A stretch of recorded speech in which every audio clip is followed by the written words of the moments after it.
यह तो सभी जानते हैं कि भीलपुत्र एकलव्य ने गुरु द्रोणाचार्य की मिट्टी की प्रतिमा बनाकर धनुष विद्या की शिक्षा ली, लेकिन क्या आप लोग यह जानते हैं कि श्री कृष्ण ने एकलव्य का वध क्यों किया था? तो चलिए आज हम आपको बताएंगे एकलव्य की मृत्यु का रहस्य। एक दिन गुरु द्रोणाचार्य और उनके शिष्य जंगल में जा रहे थे, तब उन्होंने वहां एक कुत्ते को देखा जिसके मुंह में तीर घुसे हुए थे, परंतु उन तीरों ने उस कुत्ते को कोई हानि नहीं पहुंचाई थी, लेकिन कुत्ते को भौंकने में असमर्थ बना दिया था। यह देख गुरु द्रोणाचार्य आश्चर्यचकित हो गए और सोच में पड़ गए कि उन्होंने अर्जुन को दुनिया का सबसे सर्वश्रेष्ठ धनुर्धर बनाने का वचन दिया हुआ है, परंतु यह तो अर्जुन से अधिक श्रेष्ठ जान पड़ता है। इतने में गुरु द्रोण ने आश्चर्य के साथ इधर-उधर देखा और कहा, ऐसा श्रेष्ठ धनुर्धर कौन हो सकता है? और उन्होंने एकलव्य को धनुष के साथ पाया। गुरु द्रोणाचार्य को देखते ही एकलव्य ने उनको प्रणाम किया और गुरु द्रोण ने एकलव्य से पूछा कि उसने यह धनुर्विद्या कहाँ से सीखी है। एकलव्य ने उनके प्रश्न का उत्तर देते हुए कहा, गुरुदेव, यह धनुर्विद्या तो मैंने आपसे ही सीखी है। ये बात सुनकर गुरु द्रोण कहते हैं, परंतु मैंने तो तुम्हें सिखाया ही नहीं। तब एकलव्य ने उनकी बनाई गई मूर्ति दिखाकर उनको बताया कि उसने यह धनुर्विद्या कैसे सीखी, और एकलव्य के धनुष कौशल को देखकर गुरु द्रोण को समझ आ गया कि अर्जुन को दुनिया का सबसे बड़ा तीरंदाज बनाने में एकलव्य बड़ी बाधा बन सकता है। और इस बाधा को दूर करने के लिए गुरु द्रोण ने एकलव्य से गुरु दक्षिणा के रूप में उसका अंगूठा मांग लिया, और तुरंत एकलव्य ने अपना अंगूठा काटकर गुरु द्रोण को दे दिया। यहाँ तक की कहानी हम सभी ने सुनी है, पर क्या आप यह जानते हैं कि इसके बाद एकलव्य का क्या हुआ, उनकी मृत्यु कैसे हुई? तो चलिए आज हम आप सभी को लेकर चलते हैं हस्तिनापुर के उन जंगलों की ओर जहाँ एकलव्य रहा करते थे। अपने पिता की मृत्यु के बाद एकलव्य निषादों के राजा बन गए, जो प्राचीन भारत के आदिवासियों का गठबंधन था। एकलव्य का दाहिना अंगूठा न होने के बावजूद भी उनको सर्वश्रेष्ठ धनुर्धर में से एक माना जाता था।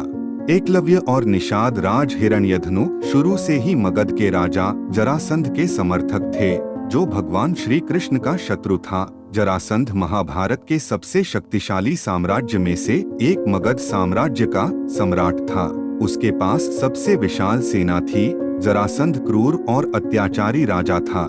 जरासंध श्री कृष्ण के मामा कंस का ससुर था, और इसलिए वह भगवान श्री कृष्ण को मारकर कंस की मृत्यु का बदला लेना चाहता था, जिसके लिए वह बार बार मथुरा पर आक्रमण करता था, पर हर बार बलराम और श्री कृष्ण उसको हराकर जीवित छोड़ देते थे। एकलव्य जरासंध के धनुर्धर के रूप में काम करता था, और जरासंध के अधीन कई राज्यों में से एक राज्य था विदर्भ, और विदर्भ की राजकुमारी रुक्मणी थी, जो भगवान श्री कृष्ण के वीरता भरे किस्से सुनकर उनसे प्यार करने लगी और उनसे विवाह करना चाहती थी।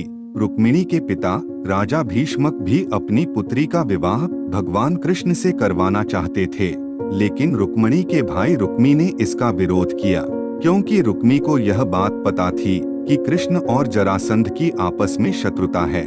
अगर वो अपनी बहन का विवाह श्री कृष्ण से करेगा तो जरासंध उसकी इस बात से क्रोधित हो जाएगा। इसलिए रुक्मिणी का भाई चाहता था कि उसकी बहन की शादी शिशुपाल से हो जाए। शिशुपाल चेदी नामक साम्राज्य का राजकुमार था और जरासंध का करीबी रिश्तेदार भी था। दोनों तरफ से हो रहे अपने इस फायदे के लिए वह अपनी बहन रुक्मिणी का विवाह चेदी राज्य के राजकुमार शिशुपाल से करवाना चाहता था।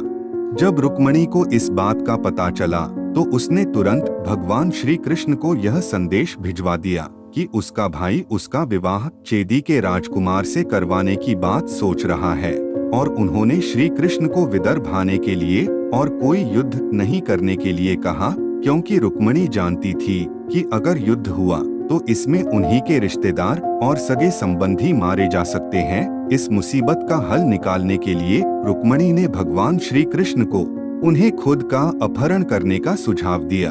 जब भगवान कृष्ण रुक्मिणी का अपहरण करके ले जा रहे थे, तब रुक्मिणी के भाई के आदेश पर एकलव्य ने कृष्ण भगवान का पीछा किया, और फिर कृष्ण भगवान और एकलव्य के बीच में युद्ध हुआ, जिसमें एकलव्य की मृत्यु हो गई।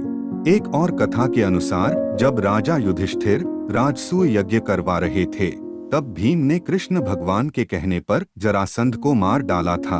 एकलव्य को अपने राजा की ऐसी मृत्यु पर बहुत दुख हुआ और वह अपने राजा की मृत्यु का बदला भगवान कृष्ण और उनके परिवार को मारकर लेना चाहता था। जब एकलव्य ने द्वारका पर हमला किया, तब युद्ध में एकलव्य भगवान कृष्ण के हाथों मारा गया।